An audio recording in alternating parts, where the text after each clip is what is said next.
Hello mabibi na mabwana, ni Christina tena. Na wakati huu bado nasikia tu ile tushauriane. And then leo nina kitu kimoja nataka tushauriane. And especially kwenye upande wa huduma za kina mama, za wamama. Tunamshukuru sana Mungu kwa wakati huu, katika msimu huu, kizazi hiki, huduma nyingi za wamama naona zimeinuka. Katika miaka 20 ya huduma yangu, nimeona ugumu mwingi wa mama wakiupata kuinuka katika huduma. Nimekutana na wamama wengi ambao walikuwa na uwezo mkubwa, walikuwa na moto wa Mungu, walikuwa na mafuta ya kimungu, lakini mazingira ya Tanzania ilikuwa hayaruhusu mwanamke kuinuka kihuduma, kiutumishi. Lakini kizazi hiki, kipindi hiki, naona huduma za wamama ziko juu sana. Na naomba kwa wakati huu niwashukuru sana wa baba kwa kuruhusu wa mama wainuke. Lakini sasa natoa angalizo tena, upendo. Pamoja na neema kuja ya huduma za wamama kuinuka, nahisi kama tunaka challenge.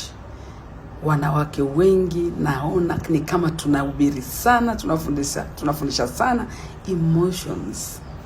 Na nikwambie wababa wametulia tu, wanatusikiza. Yaani ukifurahi uko ndani kwako unatufundisha furaha. Ukiumizwa unatuletea maumivu. Mimi ninaomba nichukue muda huu niwaombeni wa mama. Msione wababa wametulia wanatutizama. Wanajua hawa walikuwa nataka madhabahu, hawa walikuwa nataka platform, tumewapa, cheki wanavyoharibu. Ni kama wamengoja wanatuona pale mbele tukiharibu na tunaisha kabisa. So ombi langu kwa watumishi wa mama, kina mama, let's go back to the Bible. Please, let's go back to the Bible. Let us teach the Bible. Biblia inazungumza neno la Mungu ni upanga ukatao kuwili. Maana yake ni nini kwa lugha rahisi?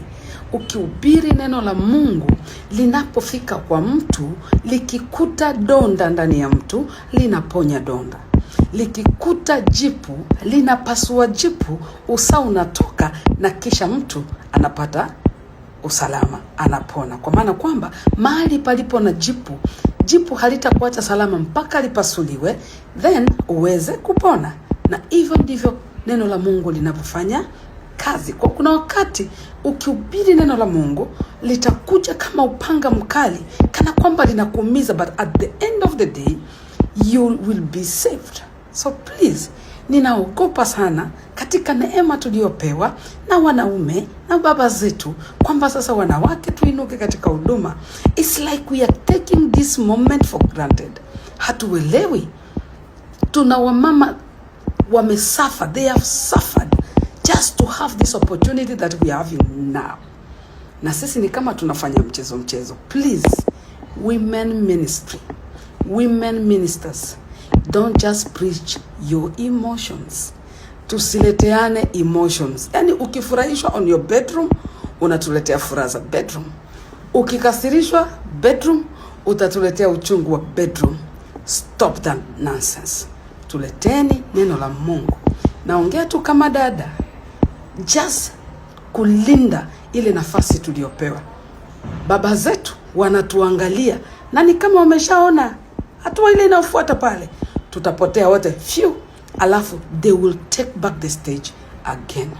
This opportunity we are given, tafadhali huduma za the opportunity we are given, nafasi tumepewa, tuitumie vizuri. Narudia, kuna mama zetu waliotutangulia, they have suffered ili tuweze kupata hizi opportunity tulizo nazo. Women ministers, popote mlipo Tanzania, tafadhalini, dada yetu hapa Christina, ninawaombeni sana, tengenezeni mazingira mazuri ili huduma ziweze kudumu. Stop emotions. Tufundishe neno la Mungu, tusaidie watu kupitia neno la Mungu, tuweke mizizi ya neno la Mungu kama baba zetu wa kiroho walivyoweka mizizi ya Injili ya neno la Mungu, ili si tu kwa maana ya kanisa, lakini huduma ya mwanamke Tanzania iweze kuwa imara na iwe na future iliyo bora. Otherwise Mimi nakwambia it's just a matter of time. Tutakuwa kicked out again.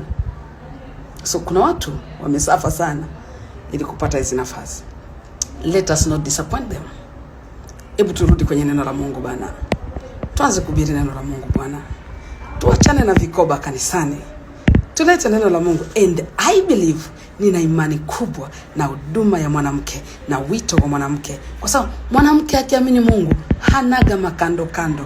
Mungu ametupatia hii nafasi na Mungu ameiaminia Tanzania mikononi mwa mwanamke tena. Stop this nonsense. Turudi kwa neno la Mungu. Tushikilie huduma na Mungu atatubariki. Thank you so very much. Usinipige mawe. I'm just a messenger. God bless you.